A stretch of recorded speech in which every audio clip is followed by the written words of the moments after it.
You might be talented in operating in a certain sphere. And you might be good enough to enter a certain market or a certain level. But the reality is you're not ready to excel. So on the one hand, we are not always ready for our next level. And I think that's where a lot of people get really distracted by social media in our era, because we are constantly seeing what other people are doing. And so it's easy for us to start wanting to set goals based on what other people are doing. As a manager, you have a responsibility to address underperformance, because if you don't, your high performers will leave. I mean, high performers are going to leave anyway because other people are seeing them perform very well and they want them to come to their team.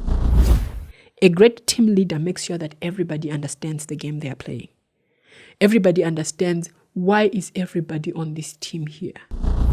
Part of the reason some organizations struggle is because they have great PR. They talk about all the great products they have. They're great salespeople. Their salespeople go and sell all the products. But the reception or the security guard at the gate is very rude to people. Understand your strengths. What was I hired for? What made me stand out? And I sometimes say to people, go and ask your supervisor, why did you hire me?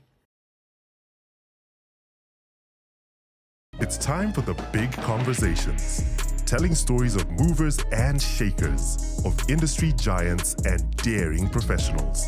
It's time for the conversations that change your perspective on life, the kind of conversations that shape entrepreneurs and move careers forward. If you don't know where these conversations are found, we are sending you a GPS. But if you're listening to this voice right now, you are here. Welcome to the Growth Podcast. This is the GPS. Welcome to another episode of the Growth Podcast. So happy to have you with us yet again. To our loyal followers, thank you very much for supporting the podcast. We had no episode last week because last week we were on holiday in Livingston. I was actually attending the Zoom conference, so yeah, we're resting, guys. It's important to rest every week. You have to rest. This week we continue with the same level of strength we left the other week, and our conversations continue. Thank you very much, first of all, for the support that you guys have been giving the podcast. My life has transitioned from I see you on Facebook to I like your podcast. So like that change is good, and we look forward to more building conversations here on the podcast. And the conversations continue. This week, I am talking to a lady that is, how can I put it? Like, those people that you feel like you have to behave yourself when you're around them. Like, this is that guest, people who are like they have their life figured out, everything is on point, like that level of detail, as in that level of deliberate progress. Yeah, that is that person. Those people that say, no, can you meet tomorrow? Let me look at my calendar. Those people? Yeah, this is one of them. I am talking about Tafadzwa Bete Sasa. I hope I said that correctly. The Bete Sasa. This is Tafadzwa. Welcome to the Growth Podcast. Thank you very much, Sui. It's good to have you. It's good to be here. I laughed so much when you were saying, you were introducing me, because what Sui didn't tell you is that it took us a while for us to get here. We've been talking about me being on the show for a while, and full disclosure, I have a deep respect for you, Sui. I respect you as a person, I respect your platform, and I respect your audience.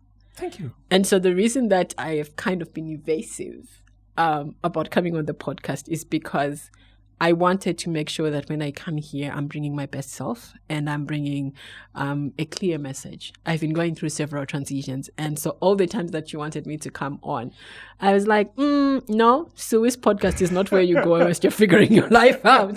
You go when you're clearer. So I'm just as honored to be here. No, we were very happy to be here. I introduced her by her government name, by the way. But for those that actually know her, she's called the Go-Getter.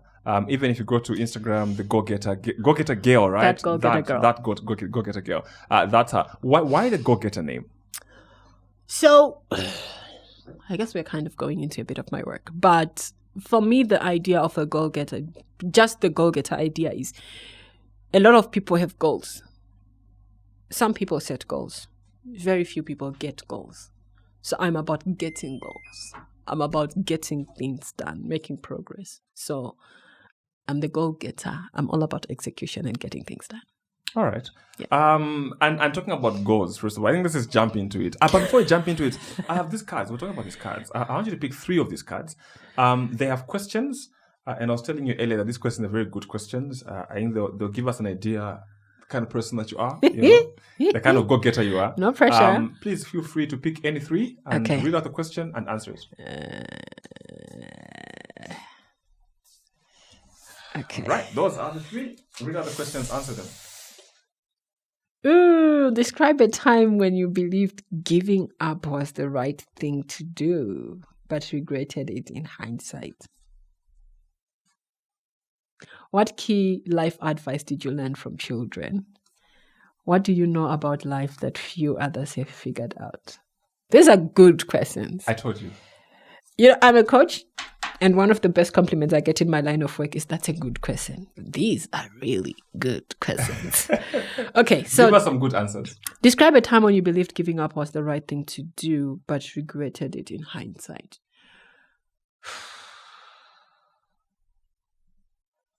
The reason I'm struggling with this question is I usually think about once I start something, I'm in it for the long run.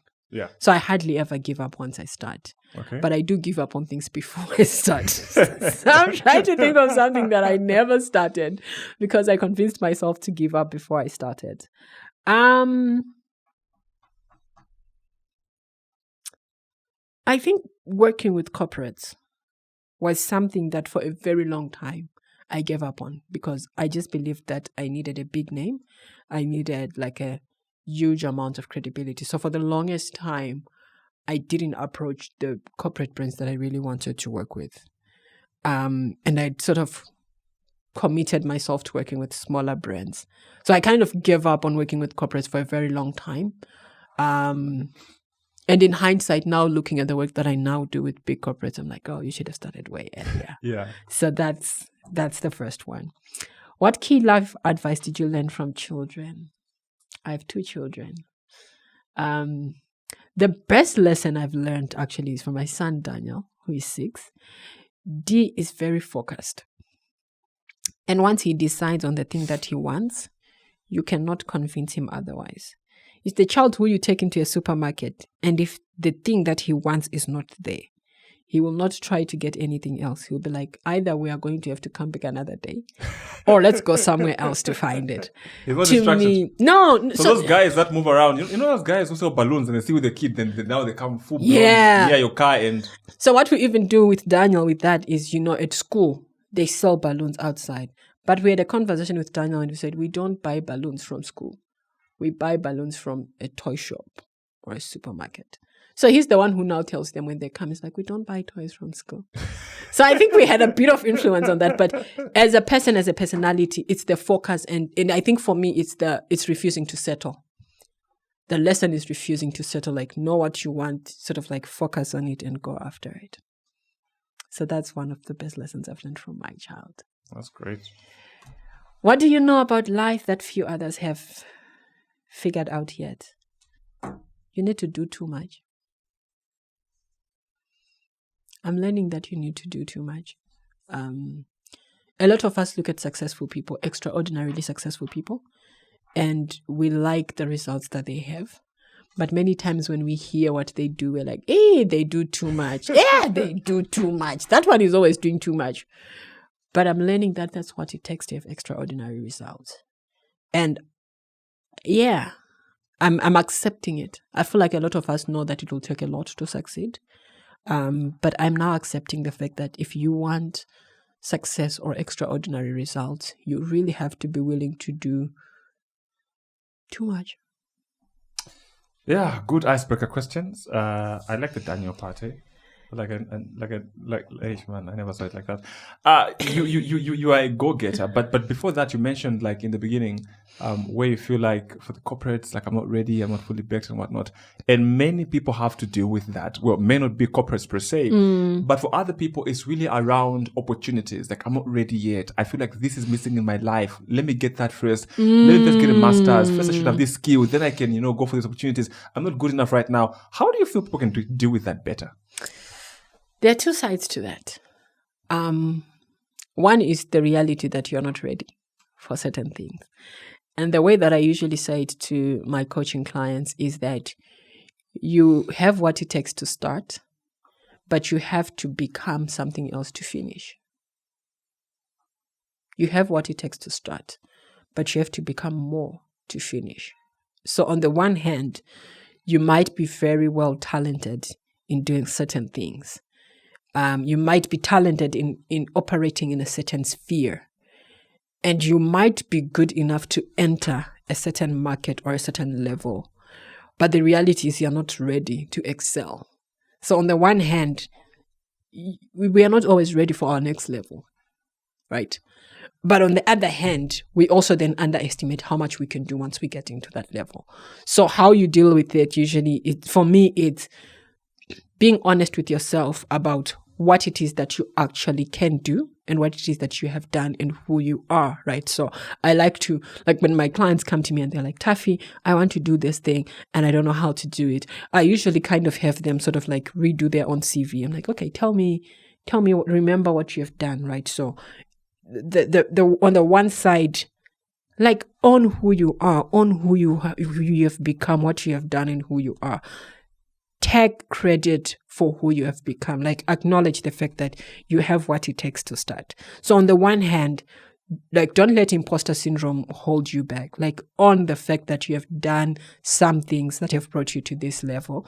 But then on the other side, be realistic then about what is it that you might need to improve or to get better at, right? So for example, I can tell you for sure that every time that I've worked with the corporates, the big corporates that I wanted to work with, I've always had seasons of like, what is this? I never signed up for this, because big corporates have systems, like just the onboarding procurement system for some corporates will have you like, yeah, guys, what is this? Like, what is this? I never signed up for this, right? So the reality is that at every next level, will ask of you things that you probably have never thought of, things that you have never had to do before. It's going to ask you to operate at a certain level. So on who you have become, step into it, but know that you're going to have to grow and be willing to grow and become that person. So it's the two sides, on who you are, but also on the fact that you're going to have to grow and improve in certain ways and be willing to do that work without taking it personal, without, making it seem like something is wrong with me. There's nothing wrong with you. It's just the process and the level at which you're now operating at. You talked about growing. What would you say is the cost of growth? Ooh, comfort. The biggest one for me is comfort. There's a saying that says everything you want is on the other side of fear. Yeah. I think for a lot of people, it's just on the other side of comfort. Because some of the things that we have to do to grow, we are simply held back by the fact that they're uncomfortable. It's waking up early. There's nothing to fear about waking up early. It's just uncomfortable. Being focused and disciplined is not necessarily, something that you are scared of. It's something that's uncomfortable. It's uncomfortable for you to resist the urge to be distracted. It's uncomfortable for you to resist the urge to indulge. If we're talking, for example, about health and fitness, it can be uncomfortable to eat green salads when you could be eating, donuts or whatever the case is. So for me, I think that a lot of the things that we want are on the other side of comfort. And once you commit to discomfort, I think that your growth becomes really, really it's exponential. Like people who have decided to become uncomfortable and to embrace the discomfort, their growth is exponential. How do I like you said, it's on the other side of comfort. And so you find that for most people, I am willing to grow, but you find that there are certain elements in my environment that make it difficult for that growth to happen.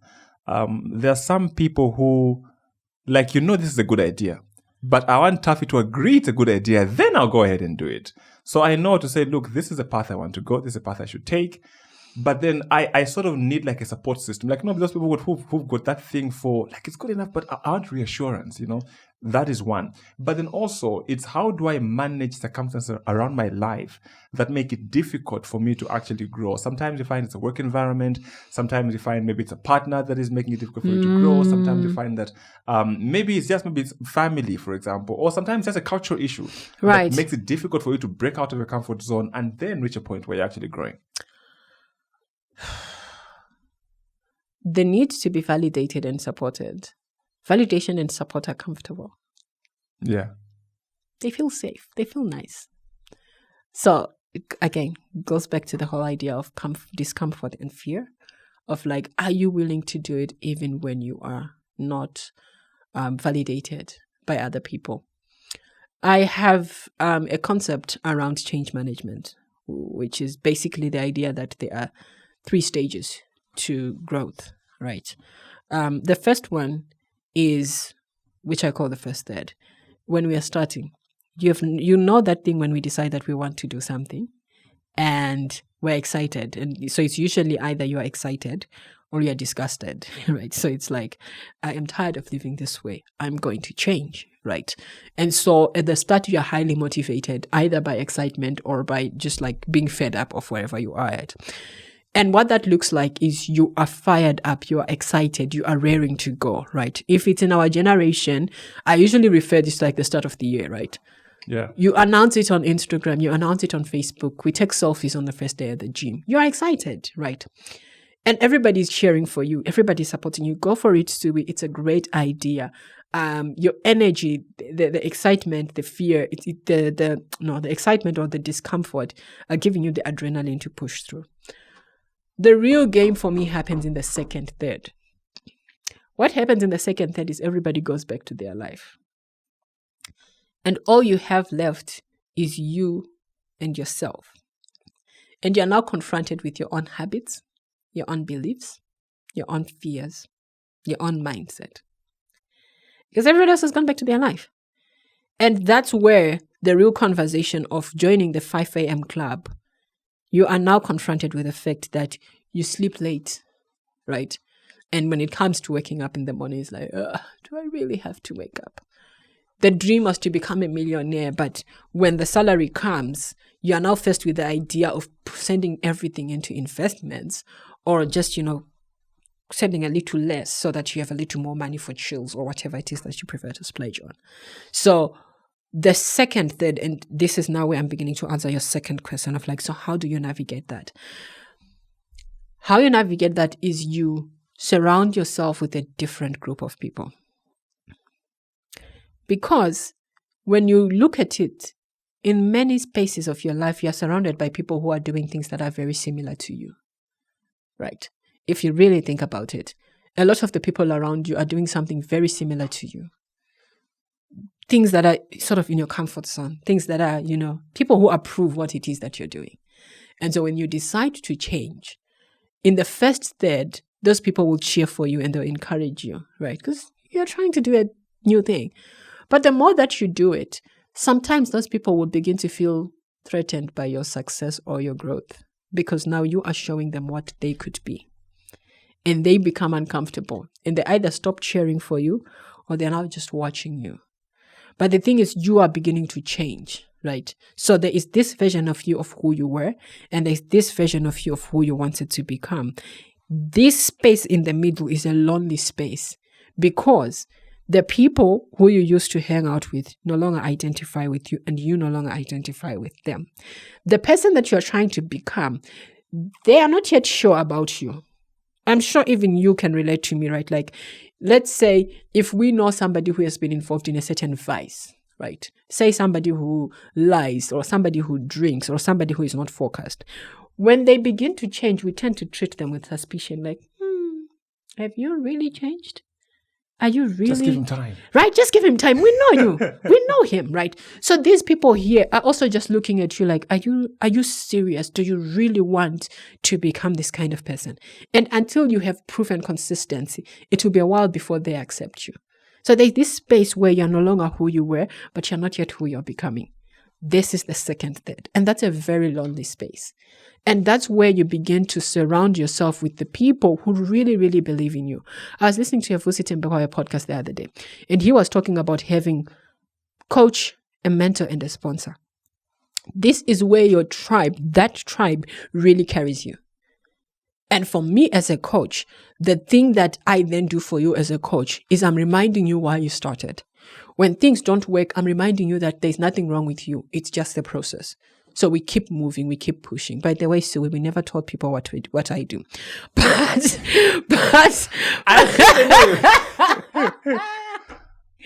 But so the second third, what you do to survive the second third is you surround yourself with people who really believe in you, but you also understand that is a period where you are changing and you're becoming a different person.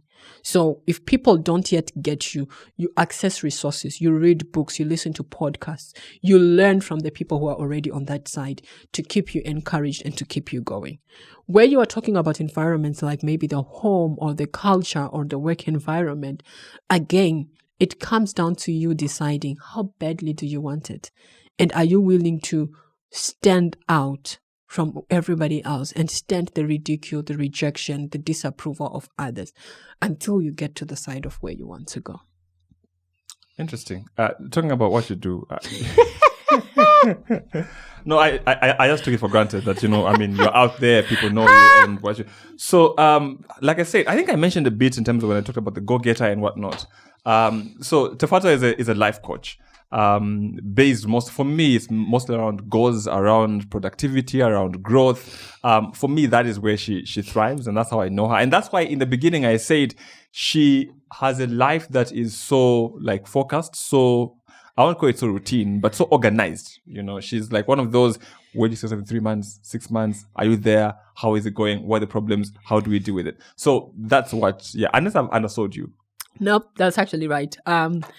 I usually say that I coach.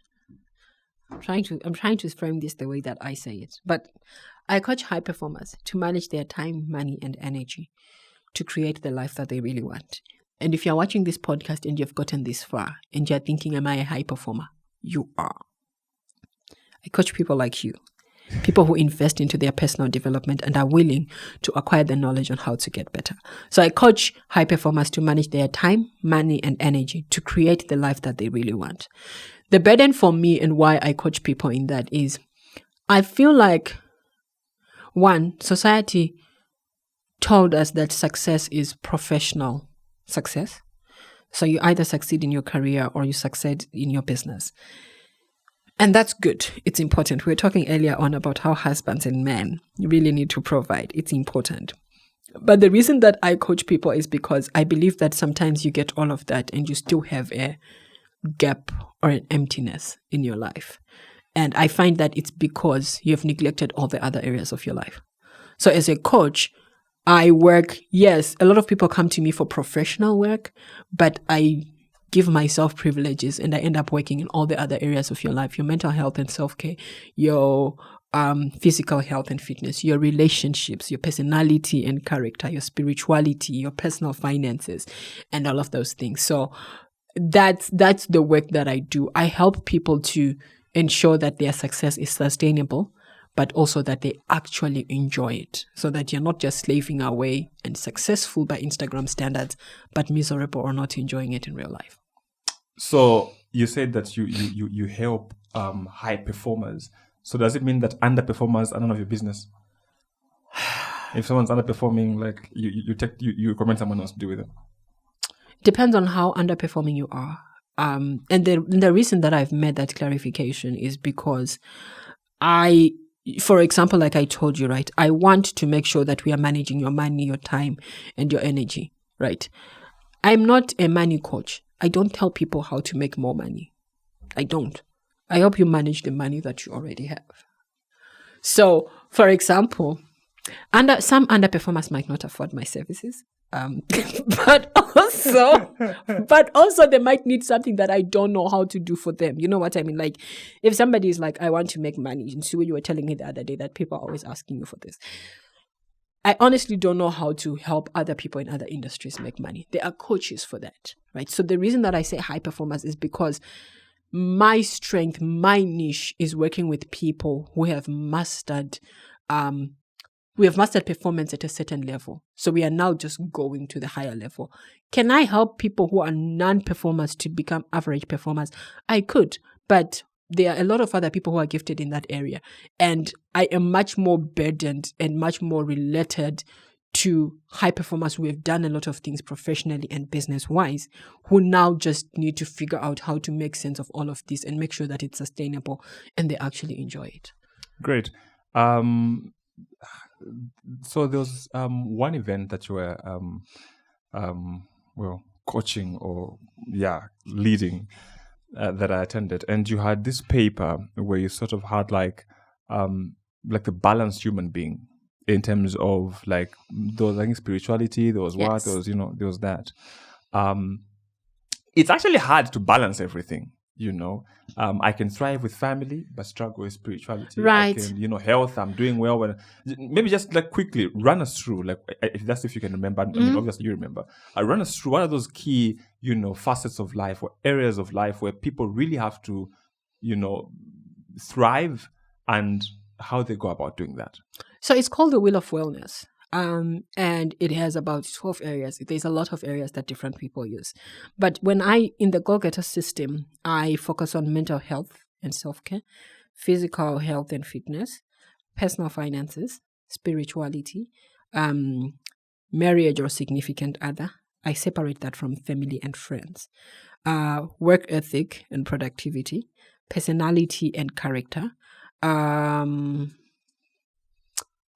community development, career, personal development. I'm missing one. It's not, I merged rest and relaxation. But anyway, there's a 12th one. And you are right that I don't think that you can entirely balance all of it. And the reason that, remember what I said, is that I coach high performers because most of my clients are usually people who are like 6 to 10 in their careers. And what we are trying to do is to move. Usually what tends to happen is that you then find that your mental health and self-care is like a 2. Physical health and fitness is worse because they never have time to go to the gym. Spirituality, the relationship between God and success. For some people, it then comes back at some point, but there's a point where people become successful and they start to question, do I need God? Family and friends, too busy to even see them.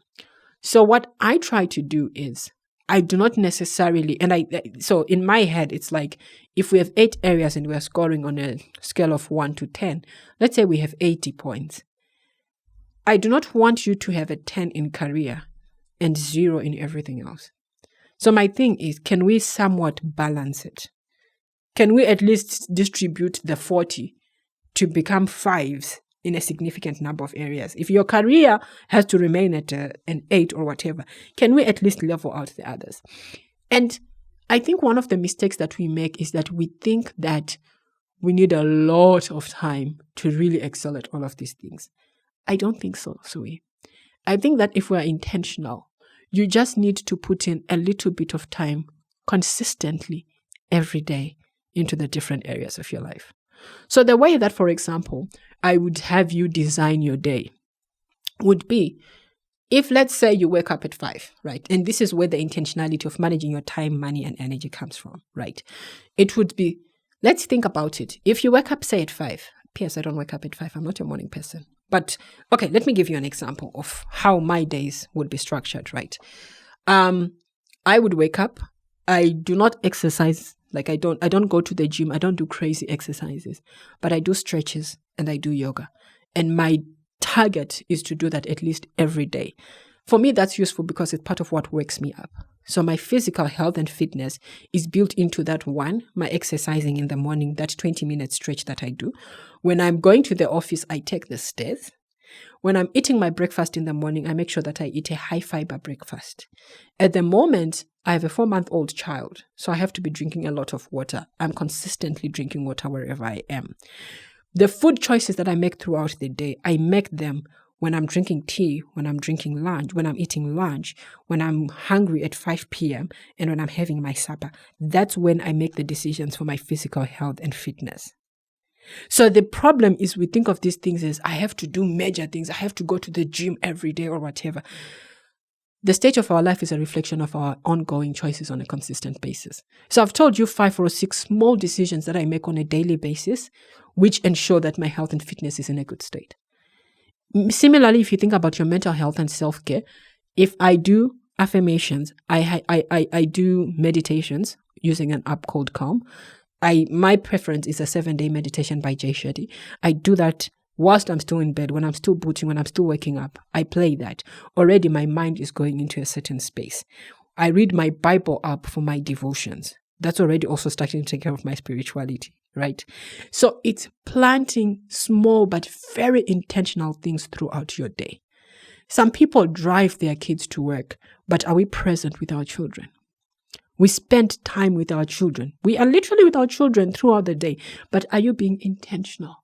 So for me, what I try to do with the Wheel of Wellness is let's identify 2 to 4 habits in each of these areas that you consistently and presently do throughout the day. Some of these things you can even do once a week or once a month, right? So for example, if we're talking about personal finances, savings and investments, once a month when your salary comes in, you can send away your money for savings and investment.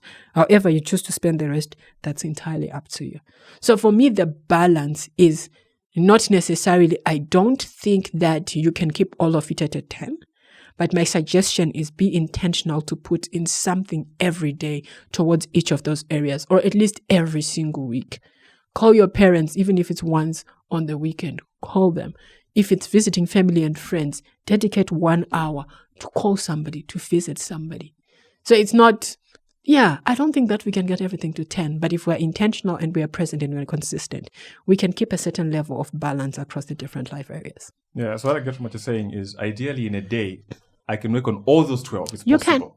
You absolutely So I don't can. have to be a master at one and the other No. one suffers. It's No. I'm average here, average there, but my life is balanced. Okay, good. You're the go-getter, obviously, and it would not make sense for us to have a conversation and not talk about goals. I want to talk about goal setting. How is the goal setting culture in Zambia from what you've observed? Yeah, I don't like to comment on in Zambia. No, but Because people, like, what are you picking up generally? Okay. I would, and I think the difference is my coaching clients are from across Africa.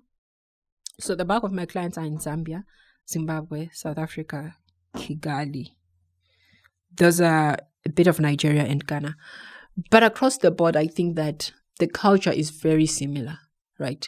And I blame it, I feel like I blame it on both our society and our education systems, right? Because there is an idea, there is an expectation for success in our culture and in our education, right? So it's the idea of you go to school, you get a job, you become successful. But nobody really defines what success is.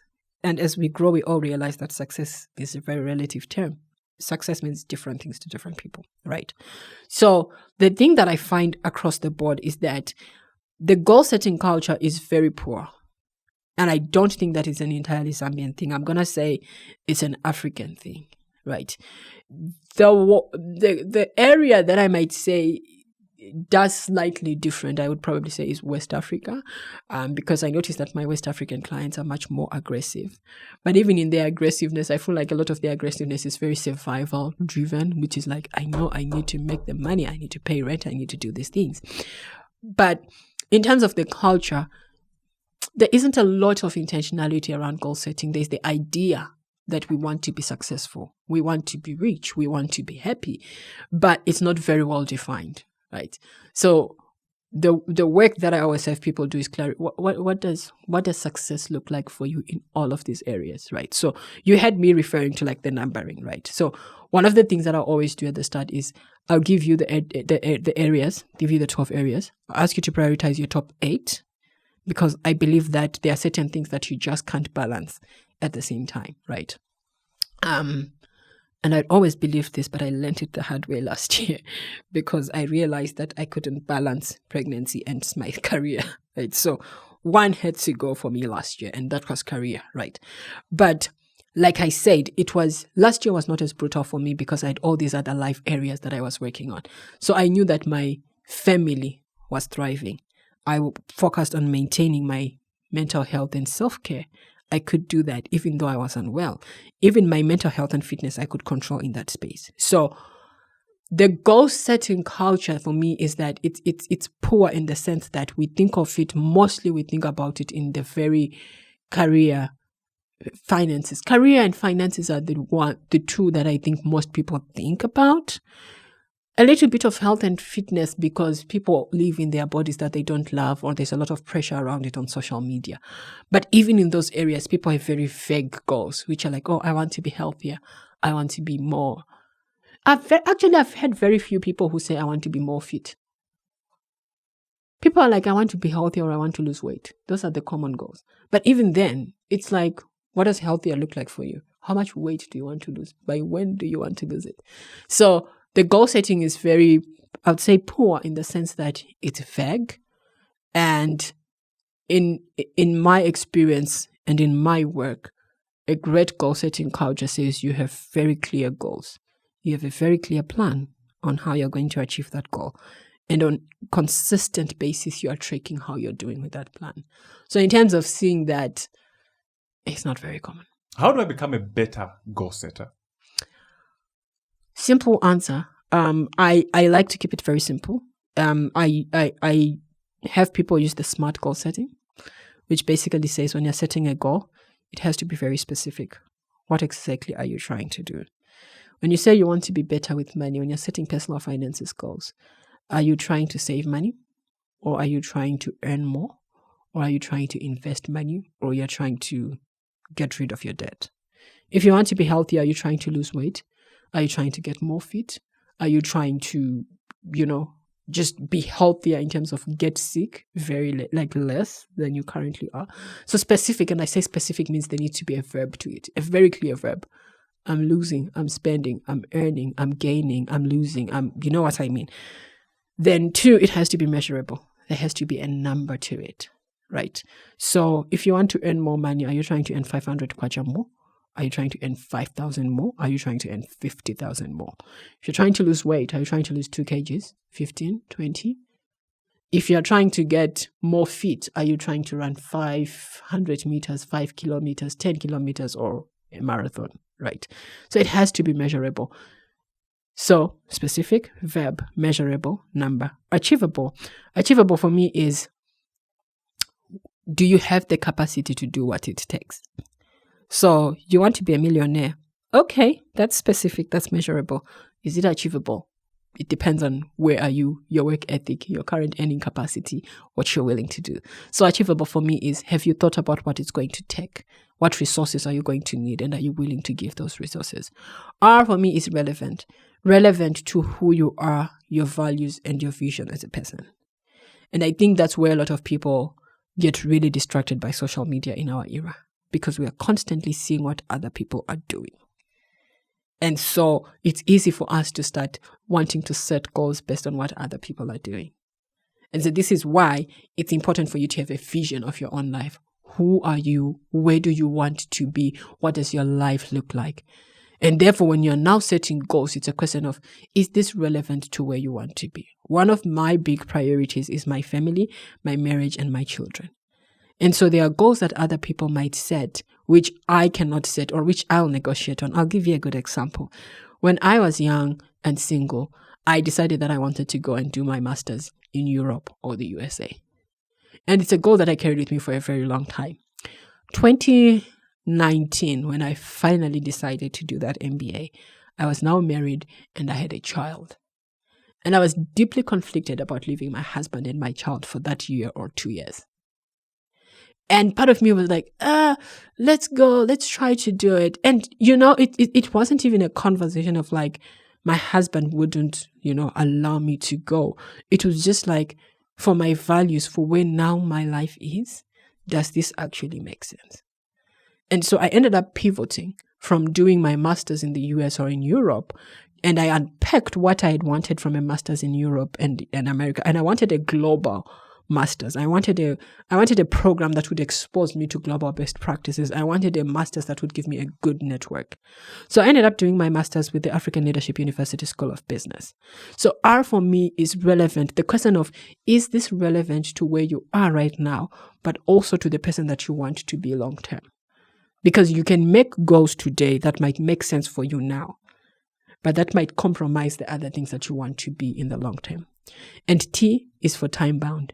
By when do you want to do the things? Because if we don't give a time frame to it, this is how some people are always working on that. One day I will do this thing.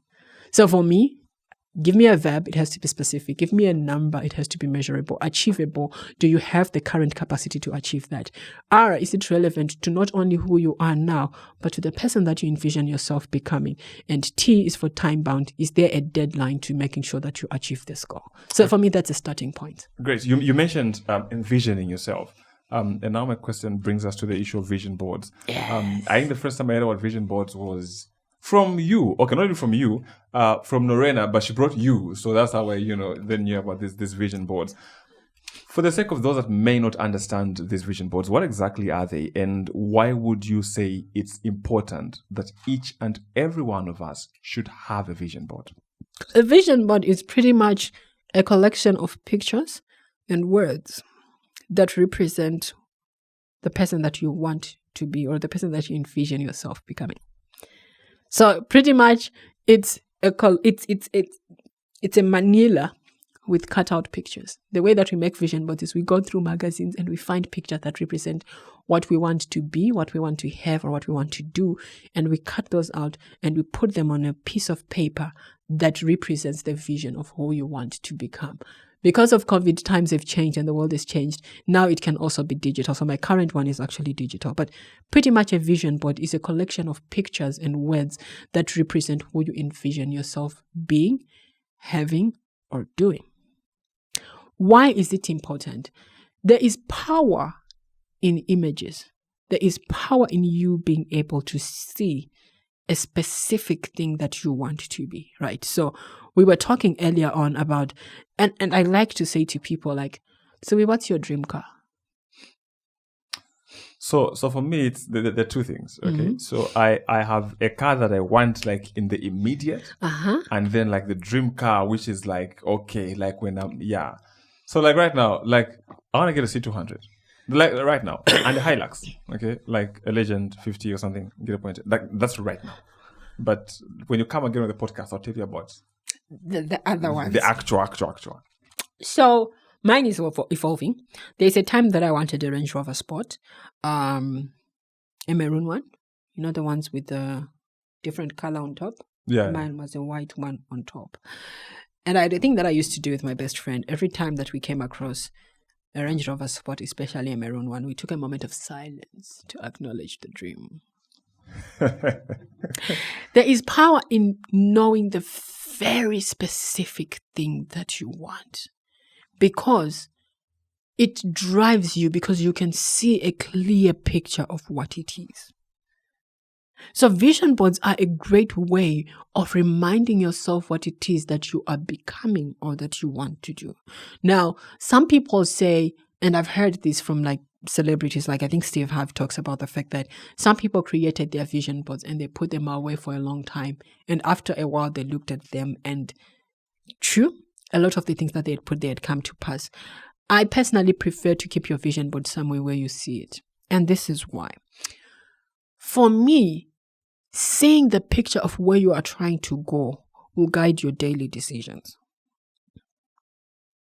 So it's one thing to say, I want to buy the C200 or I want to buy a Hilux and not have a clear picture of it. But if you see it, I usually like to keep my vision boards either behind the door in my bedroom or in my office, or like now I have another spot in my wardrobe, just where I'm choosing my clothes from every day. I look at my vision board, right? What that does for me is that it reminds me on a daily basis. And my vision board is all the areas that I talked to you about. So it has pictures of what I want my marriage and my family to look like. It has pictures of what I want my career to look like. It has pictures of what I want my home to look like, what my relationship with my parents should look like, what my investment portfolio should look like, what my self-care should look like. And so on a daily basis, I'm reminded of what I'm working towards, and I'm reminded to make the decisions that support that vision. What that means on a daily basis is that I am making decisions that are clearly aligned to the person that I want to be in 20 years. Because I understand that the decisions I make today could compromise that. So for me, having a vision board is having something that keeps you rooted and reminded that this is where we are going. So if you are trying to get, and I say, if you are trying to get a Hilux, and if you are trying to, let's say a Mazda, I drive a Mazda at the moment. If I was trying to get a Mazda, which is my current car, versus the Hilux, which I want to get in 2 years, 4 months now, you work different, Sui. Because the Hilux is a much bolder dream. So even in the way that I show up at work, when a proposal or an opportunity lands on my desk that I am initially afraid of, I could simply say, this is beyond my scope. But because I know I'm pushing for a Hilux, I'm going to push myself to do this proposal that I don't know how to do yet. Because it's the thing that I want. It's the thing that's going to push me to go forward. Because I envision myself being pretty much this same weight that I am, even at 65. I love Oreo biscuits and I love chocolate muffins. But I know that I can't eat them every day and hope to still be the same weight when I'm 65. So seeing the images of what I envision myself to be means that even when I am making choices on a daily basis, I envision myself as a global, well-sought-after speaker. So on days when I have to go for a Toastmasters meeting and I really don't feel like it, I remind myself that I'm trying to become a global speaker. And I push myself. So for me, the power of constantly seeing your vision board is that it becomes the thing that distinguishes you in the moments where you could easily slip into comfort or choose to be a higher person. My vision board keeps pushing me to become the person that I want to be, or to maintain the level of where I am now so that I can become the person that I want to. So you have a vision board to know who you are becoming and ensure that your daily choices are aligned to that. Yeah, for me, really, I relate to what you said about the power of images. But for me also, it's seeing it. Like you said, you have a moment of silence for when you see that Range Rover. For me, there was one time I was driving, and in front of me, like, you know, those dual carriage lanes where you go two go in the same direction. And I saw a Hilux on the right and the C200 on the left. And you see, and for me, the vision, I'm not talking forward, like the vision is alive, you know that? And also, it sort of like hurts you. Not only hurts you, but it reminds you, like, where are you in terms of getting to this, okay? But if you don't think about it so much, you become relaxed, like, it's okay, you become know. complacent. But if it's always in your face, you and then you ask yourself, okay, by the time I'm going to bed, and also for me, it's like, imagine, like you said, it's in your bedroom. So you're sitting, you know, relaxing on your bed, and you look at the wall and you see that Range Rover, and you're going like, what have I done today to get closer to that? You know, so for me, I really relate with that, you know, the thing you mentioned about the power of images. But then also the other thing that I wanted us to touch on is the aspect of clarity. Like right now, we've talked a bit about clarity because I am specific about the car I want. Okay. And also, before you talk about clarity, the other thing I don't get with some people is, Tafadzwa, there are some people who will see the latest Range Rover on the road and feel nothing. Like you see this, you're walking around your neighborhood and you see this beautiful house and you feel nothing. You even look the other side. Like life is just normal. Like people who are not moved. You get a point? Like, there's nothing that moves you. Like you're just coasting, you know, like you just, how do I develop more ambition? How do I develop more drive? Because for me, really, I want to see who's driving this car. Oh, that car is nice. You must have something that you aspire for. But for some people, it would be a nice car and they feel I have two theories about that. And a lot of them are based on my personal experiences. I think that one, there are people who believe that it's entirely outside of their possibilities. Like it's just not possible for me. I could never have that.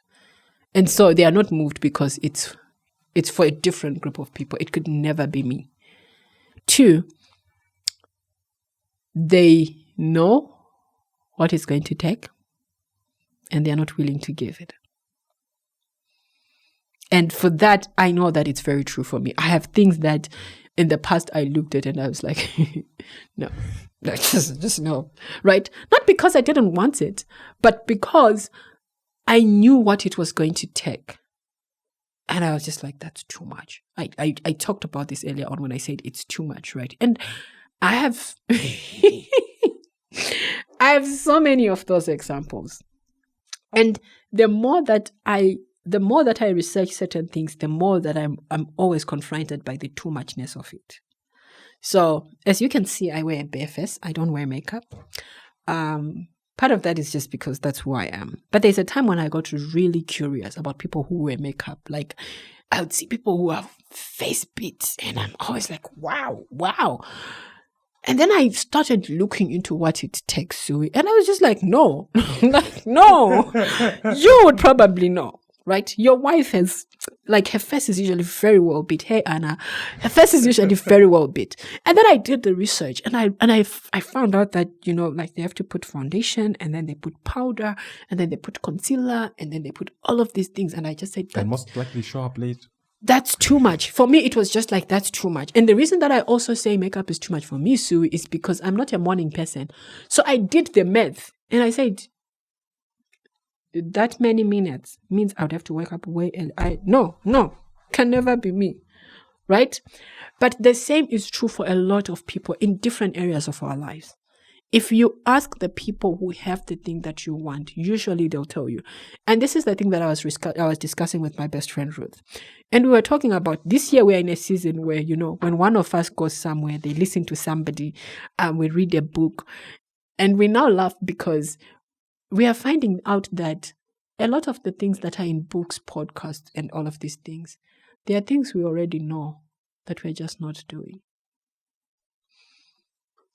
So you can only talk to so many successful people and ask them how they did it before you have I'm convinced that in any area of life, there is really a basic list of things that you have to do.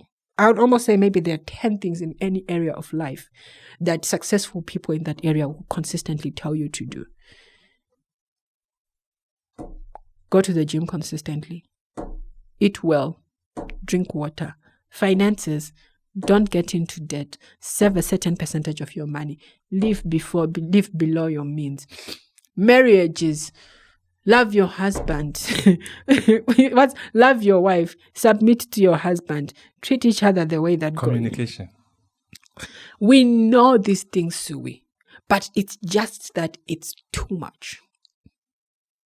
So the reason that people might look at a certain thing and decide they're unmoved is because either they decided that it's not for people like me, and maybe they've just never seen the example of somebody like them who grew to get to that level. Or 2, they just really found out that becoming a CEO means you wake up at 4 a.m., you work late into the night, you don't, all the things that successful people tell us to do, and we just decide, well, that's too much. So when you see me and I see somebody who has a very well beat face and I look like I don't care, it's because I decided that it's not for me. Not for me. It's too much. And I'm not willing to do that much. Before I jumped into that, I was talking about clarity. Most people don't have clarity. There are some people who do not see a life beyond the next 7 days. Ask someone, what are you doing next week? Can we meet next week? Call me a day before. Okay? Because they can't. Nice. Yeah. Must be nice. And that's just 1 week I'm talking about. Other people, where do you see yourself in 6 months, 1 year, 2 years? People are not very clear about where they want to be. And I always tell people, if you're not clear about where you want to be, you're not sure what route to take, because any route may take you anywhere, How can someone develop clarity? Clarity about their goals, clarity about where they want to be, clarity about, for example, if it's people in relationships, who do you want to marry? Who do you want to date? I'm not very clear. because there are some people, ask them, what is the kind of person you're looking for? And I'll know when I see them. You know, you get a point? Yeah. Anything. Yeah. So there's no clarity. And as a result, most people then end up getting frustrated. How do I become clear, develop clarity in all aspects of my life? I think the first thing is the fact that developing clarity is work. It's a bit of work. Because at the bare minimum, I say developing clarity is about you deciding either what you want more of or what you want less of. That, like, at a very basic level, right? It's like, okay, in 6 months, what do you want to have more of? I think anybody could tell you, I want to have more money. I want to be happier. I want to, not have my money run out before the month. But people are not always willing to do that level of work. It also takes a bit of reflection, a bit of self-introspection, and a bit of honesty with yourself, right? So for me, that's the basic question that I usually ask people, even when we're dealing with our corporate clients for team building, team development. People will come and they're like, we want to do a team building. I'm like, okay, to what end? And they're like, we just want to work better. And I'm like, tell me more. What do you want to see more of on your team? What do you want to see less of on your team? And then people will be like, we want to see people collaborating better. And I'm like, give me more, right? So it's beginning to answer those questions in being able to say, this is what I want to see more of in my life. This is what I want to see less of in my life. But then going a step further of like, how much more do you want to see it? How much less do you want to see it, right? And continuing to do that work. But the other thing that I feel passionately about when it comes to clarity, I think, is exposure. Expose yourself to different things. It allows you to become clearer on what you could be, right? Some of the people who don't know where they want to be, it's because they just have never been really close to a different world of possibilities. One of the things that I love to do is I love to go to spaces where I don't think I belong. And trust me, there are a lot of spaces where I don't think I belong, or where like places where I'm like,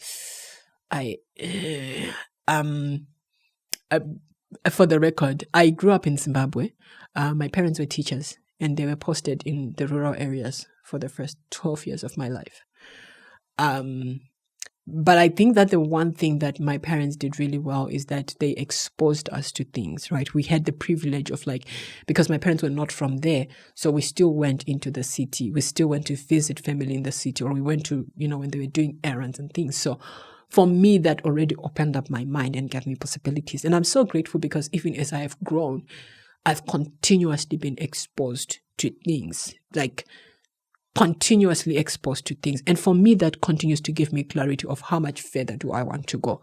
So expose yourself to things that are different from where you are. Don't just think that you're well. And to your example of people who in your neighborhood, they see one big house in their neighborhood and they are not moved. It's because it's the one. And usually there's a story of how that one made it, right? And it's a story that can't inspire all of us. But when you go into a place where it's the norm, you begin to realize that, okay. And when you talk to people and understand how they made it, you're like, oh, so there's a process and there's a way to it. So clarity, starting point, ask yourself, what do you want more of? What do you want less of? If you can, the example that I gave of SMART goals, that's another great way of clarifying. Vision boards are also a great way of clarifying, because as you see pictures, you will see the things that move you. You will see the things that appeal to you. And doing a lot more of personal development and self-awareness work will help you understand what it is that appeals to you as a person, but that also aligns to your values and who you genuinely are as a person. Accountability is another thing. I told myself, this is what I want to do by December. Okay? Only I know what I want to do by December. It's June. I have done nothing in line with how I get to achieving that in December. And because I'm not accountable to anyone, I just continue like nothing happened. how can I be more accountable, first of all, to myself? Okay. Because it's easy to tell someone else what they're doing wrong or what they should be doing, but a whole different conversation to have with yourself about where you are and where you are slacking and where you need to make progress. How do I make myself more accountable? That's my question. There is personal accountability.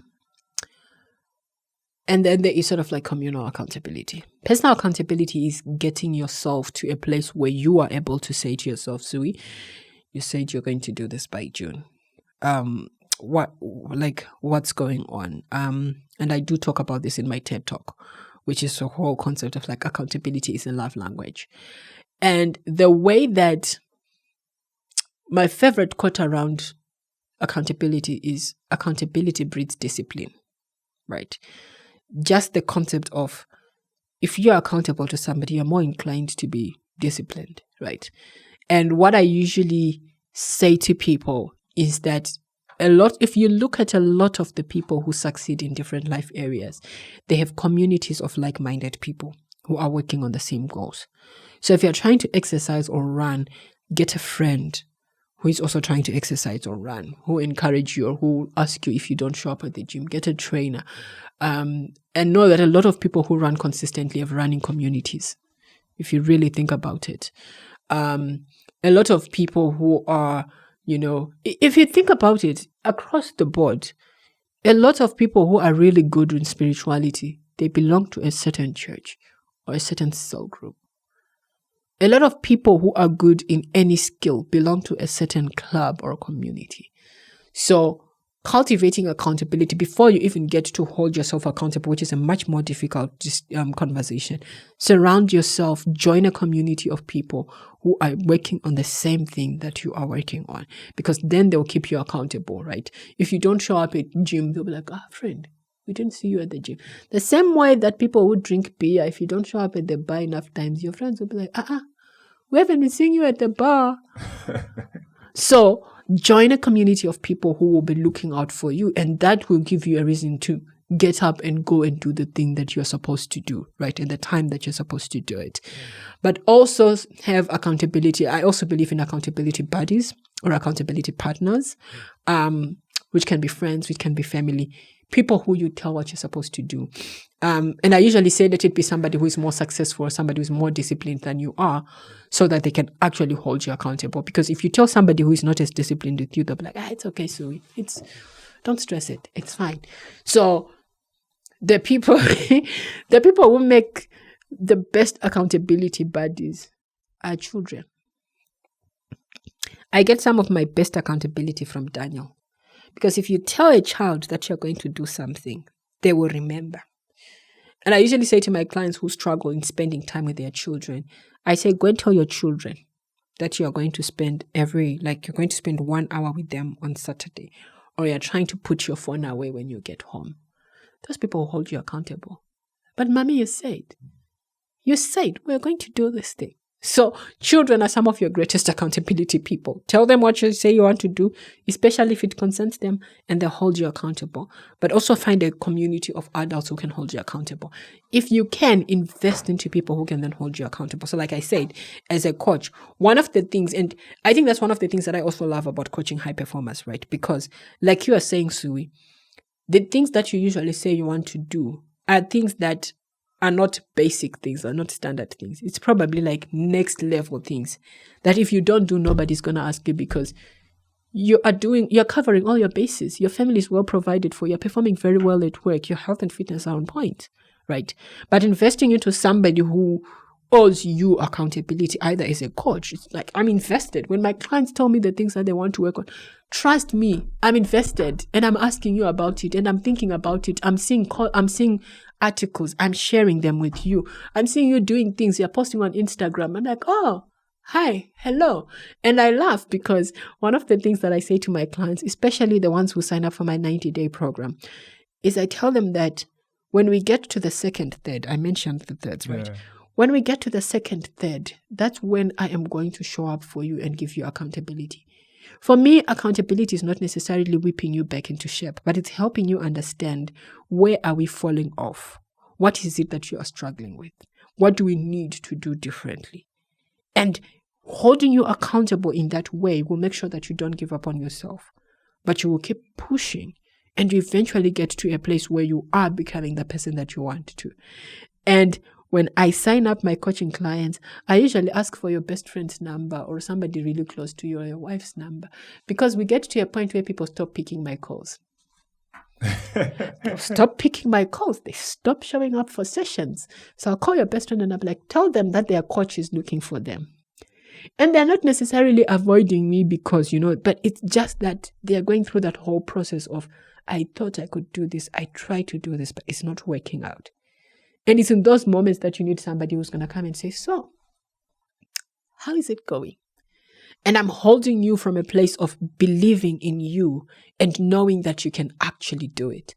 So I'm not here to accuse you. I'm here to help us unpack and understand what is going on so that we can figure out a way to go forward.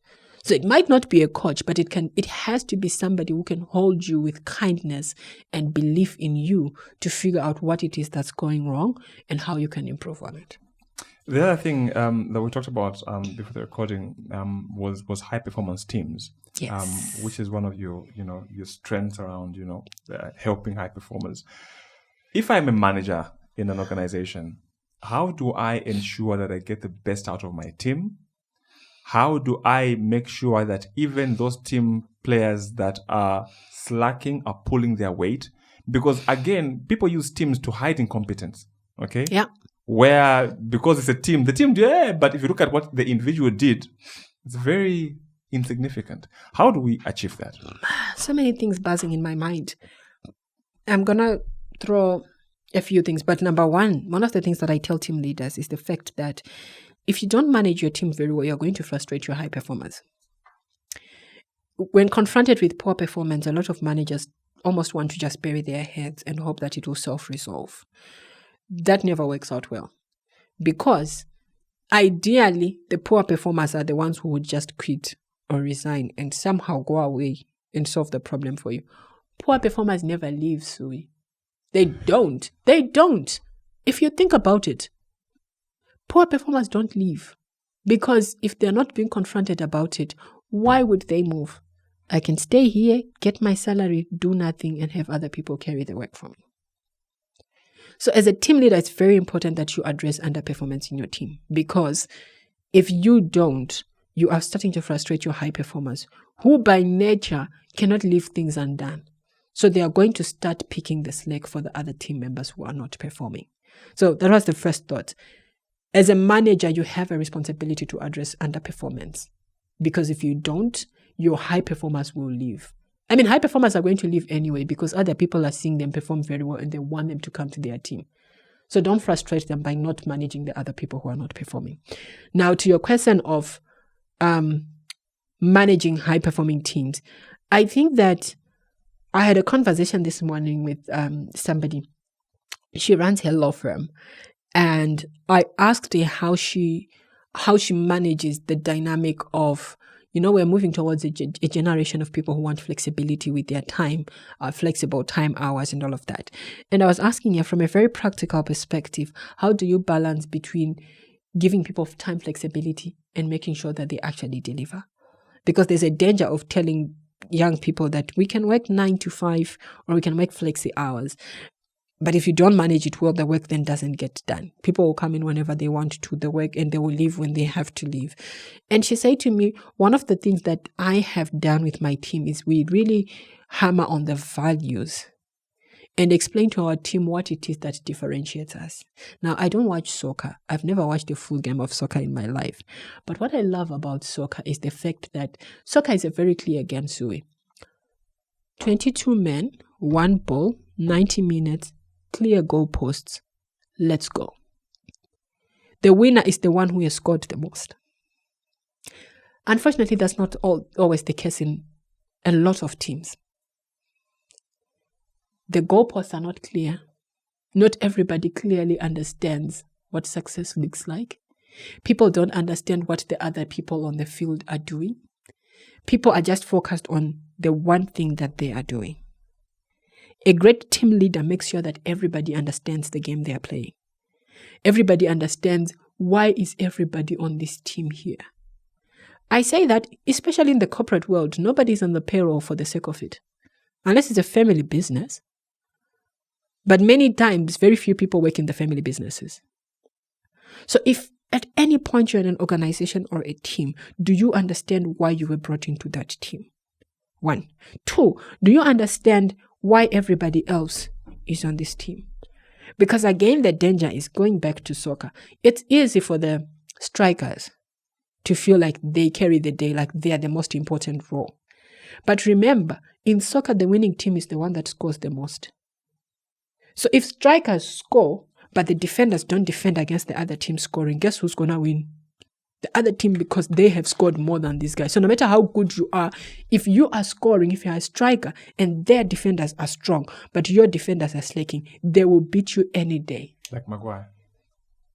So similarly, in any other organization, there are strikers who are probably in the corporate world, the salespeople, but there are also defenders who are making sure that there are people who are defending the work of the salespeople. The people who are delivering the work, the people who are making sure that finances are being well managed, the people who are making sure that the right talent is coming into the organization, the right talent is being retained. But if anybody in a team begins to feel that they are more important and they disrespect or discourage other people, we're going to have a problem, because the defenders will stand by and watch. And if the defenders also feel like they're not important, they're not going to do their work. If the goalkeeper feels like, I'm not important, they're not going to do their role. So a team leader has the responsibility to make sure, 1, the team understands the game you're playing. What game are you playing? Whether it's a profitability game, whether it's an impact game, whether it's a service game, whatever game you're playing, make sure that, number 1, everybody understands what you're doing.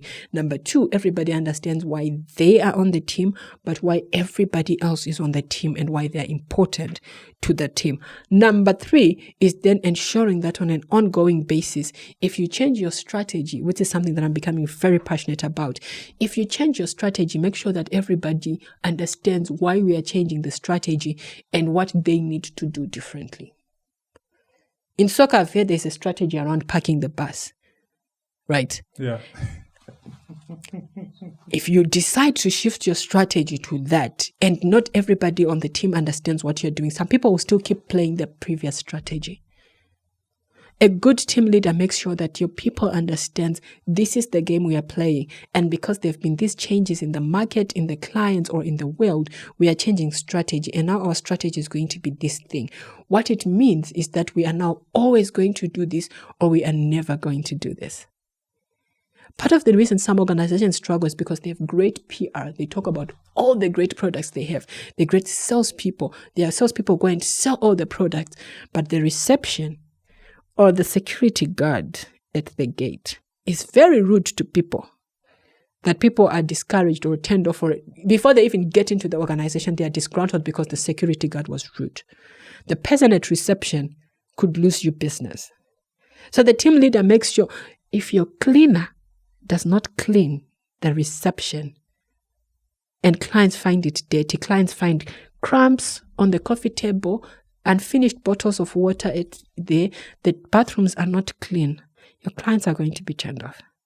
So if you focus only on your front line and ignore your support staff, your strikers will do all the work, but the defenders will cost you at the end of the day. And your goalkeeper on the other side could also relax. So a great team leader ensures that everybody is aligned on what we're doing. Everybody's skills are developed to deliver on the work that they're doing. And on an ongoing basis, there's change management to ensure that whenever things are changing, everybody understands what's changing, why are we changing it, and what am I changing. That was one masterclass. No, I love teams. I'm crazy about teams because I genuinely believe that teams have the power to transform organizations and industries and economies. So if I'm the one that's slacking in the team, how do I go about becoming a top performer? First of all, you need to acknowledge the fact that you are slacking, right? And I think that for some people, there are people who genuinely know that I'm underperforming. But at the same time, I also say that there is a good chance that it's something that you do very well. or something that you were doing somewhere else very well. If we're talking about teams in any organizations where there is a level of recruitment and selection, you probably went through the interview process and you were one of the people who really stood out. So in elevating performance, I always say, number one, understand your strengths. Understand what it is that got you onto that team. What are your strengths? Because the risk is if, for example, one of your strengths is that you have a platform, you have a great voice, you're good with articulation and all of these things. If anybody hired you, but you didn't understand that the strength that got you hired was this platform, this audience that you have, this articulation, this messaging that you have, and you went into that organization and started doing what everybody else is doing, you are failing. You're underperforming because you're not meeting the thing that you were hired to do. So number one, understand your strengths. What was I hired for? What made me stand out? And I sometimes say to people, go and ask your supervisor, why did you hire me? What strengths did you see in me that you thought would be valuable to the team? Number two, understand the game. As I said earlier on, what game are we playing around here? And what is my role in this game that we are playing? Do you understand what you're supposed to be doing? Are you supposed to be striking or are you supposed to be defending? Make sure that you're delivering on your key deliverables. And I say this one is even very relevant in relationships. Sue, you're married and I think you can relate to this.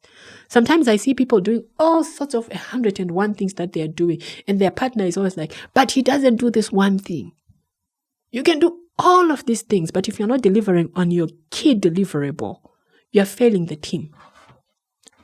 So if you are a goalkeeper and you suddenly decide to go and strike, no matter how great you are striking, if people are scoring on the other side, you are failing the team.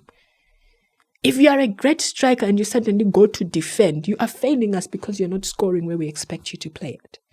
So if you're an average performer and you want to become a high performer, understand the game, understand how the team wins, understand what your contribution to that is. If you then decide that I was hired as a goalkeeper, but I think I can do a good job of striking, you know what? Cover your bases as a goalkeeper. Become an incredible goalkeeper. And then during practice, find extra time to show off your striking skills to the coach. Because if you are not covering the basics that you were hired for, the coach doesn't even care that you are striking during recess. It's like, why are you wasting time playing with the strikers? So deliver on the thing you were hired for. And if you think you have a skill that you now want to develop and show off, make sure that you're doing it after you've covered your bases and you're doing it in extra time. So an example is, if you have a full-time job, perform at least at good in your current job, then raise your hand to do other things. But only after you make sure that you are doing the thing that you are hired for doing very well. And lastly, have a personal development plan. Imagine where you want to go. Imagine where the business is going. Imagine where your team is going, and ensure that you're developing the right skills to position yourself to do that. So in a team, that's how you become a standout performer. You leverage your strengths, you do the things that you were hired for, you understand the game that your team is playing, and you contribute to making sure that you score, or at the very least, you are defending your team from losing. High five. This is the best podcast in Zambia. I feel like I should come back and talk about teams. Just teams. You know your stuff. Like, you know your stuff. There was a video that you did some time back. I'm moved. There's a video that you did some time back where you talked about people who are at this particular point in their life, but they know I can be more. Okay? Like, yes, I am here. I can be there. I can be... People, they know that... You know that thing where I'm sitting here, but I know I shouldn't be here. Like, there's more I can be. There's more I can do. But they're just not sure what that more is. How do I then begin to appreciate? How do I align myself to identify what that more is and begin working towards it? Because mostly if that doesn't happen, then you become frustrated because I shouldn't be here. Okay, where am I supposed to be? I don't know, but I just can know. I just know I should be somewhere. And I'm going to pick from a number of things that I've said previously. Number one, ensure that you're doing very well where you are, right? Because it's easy to romanticize what we can do in the future and neglect what we can do in the present. So it's easier to look at, oh, I could do more in that job. So number one, ensure that you're not romanticizing the future at the price of your present. So do really well. Ensure that you're doing really well where you currently are. Then number two becomes the whole concept of exposure. Do you see, can you imagine, can you envision what that more could look like? Can you envision what that better could look like, right? Then number three, clarity and SMART goals. Once you know what better looks like, again, make it SMART, right? Like, I could be healthier. Okay, go somewhere where you could see healthier people and then be like, that one has a six-pack. I want that. That one runs 42 kilometers. I want that. That one, whatever the case is, once you are exposed, you then create clarity for yourself on what is it that you want, right? Then you create goals around it. You set a plan on how am I going to move from where I am to where you want to go. And I usually say a plan is simply deciding how much of what you should do by when. That's your plan. If your plan doesn't clarify that, it doesn't impress me. Like, okay, fine. We are going to go. When? How? How much of what should you do by when to make sure that you can achieve your goal within that timeline? And that usually means you are deciding what do you need to do again, what do you need to do more of, and what do you need to do less of. If you're trying to become an expert in your industry, you're going to do more exposure, you're going to do more learning, you're going to do more practice, you're going to do more thought leadership. In return, you're going to do less introversion or refusing to go to networking events because then you're not meeting people. You're going to do less of, I don't do social media because social media is where we build social credibility. You're going to do less of Netflixing every other evening because you are now going to make a plan to make sure that you are studying. Congratulations, by the way, on your graduation. So it's things like that of like, if you know that you want to do more, clarify what that more is and commit to paying the price because it comes with a price. You being more comes with a price. And I usually say the thing with goals is, unlike if you go into a supermarket, yes, if you go into a supermarket or a lot of these shops, when you see something you like, it has a price tag and you can check the price tag and right then you will know, can I afford this thing or not? Because you know the money that you have in your pocket and you know if you can afford it or not. Unfortunately, with a lot of goals, there's no price tag. There's no immediate price tag attached to it. So you say, I can easily do this. I can easily lose weight. I can easily earn this amount of money because you don't understand what the price is. By the time you realize the price tag, you realize, the price tag is for me to lose this, I have to stop eating this, or I have to eat more of this, or I have to go to the gym this time. If I want to go to the gym this time, it means I need to wake up this time. If I want to wake up this time, it means I have to sleep this time. If I want to sleep this time, it means I can do less of this thing. So that's where it then becomes complex. So if you want to get to a certain point, as much as possible, figure out the price and really thinking about, if I want to do this, then I have to do this or do this and do this and do this and less of this. And then be like, okay, I'm willing to do this. But it's about clarity and commitment. Know what more looks like for you and commit to paying the price no matter what it takes. Thank you, Tafadzwa. As we come to an end, what would be your top 5 pieces of advice that you'd like to give to people who really want to become high performers? 5 things. Be intentional. You are going to spend money, time, and energy anyway. Make sure that you're spending that on the things that you want. Number 2, you have enough time. You have enough time. Just make sure that you are planning your days. Number 3, do too much. You have to be willing to do too much. That's exactly what it's going to take. Number 4, you're doing well. If you're thinking about becoming a high performer, you're thinking way above the average poor performer. They think they're doing okay. So you're doing well. Give yourself credit for what it is that you're already doing. And number 5, hire a coach. You can hire me. Yeah, I highly recommend. So and I actually meant to say this. I feel like from what you've said, I think that, like I said, I've only been to an event where you were facilitating and whatnot once, and now hearing you here, Obviously, I do watch your videos and whatnot, but actually having this conversation with you, for me, has really, I've seen you in a different light. I've really appreciated your wisdom, like 1,000% more. Oh, thank and I'd you, really Sue. recommend you for people. Thank you, I don't know if you like your details. So if people want to reach out to you, Right. want you to coach them or want you to do their team building, how do they reach you? I am going to give you my card soon, and I don't know if there's a way that you can put it on there. But on the social media, it's Tafadzwa Bete Sasa. But if you just go on Google and search that goal getter girl, goal, it's GOALGETTER, girl, you should be able to find me. So yeah, like I'm on social media. If you put in my names, that's my main name: Facebook, LinkedIn, Instagram, and yeah. Otherwise, DM Sui and ask him to put you in touch with me. Yeah, definitely. I think that is you will get value for your money. Like she said, it doesn't come cheap, but it will definitely be good value for your money. Because I've come to realize that things that you don't pay for, or things that are free, you don't attach much to them. Even books. A book that you go and buy for yourself and spend 300 kwacha, and a book that you bump into someone's house and go like, this book, I've been looking for this book, can I borrow it? Chances are you're not going to read it. That's true. Because you didn't spend, and so you don't actually see You the didn't pay reason. a price. Yeah, so there's no exactly. Yeah. Exactly. There's no reason to commit. So price really is reason to commit. So if your organization pays good money, they will make sure that they get value for that, and Tafadzwa will deliver that value. Thank you very much to Tafadzwa for coming on the podcast. Podcast brought to you by MTN. Get yourself a 5G router. Enjoy MTN unlimited speeds. So that's all I have to say. And thank you very much for being part of this week's edition of the podcast. We're back next week.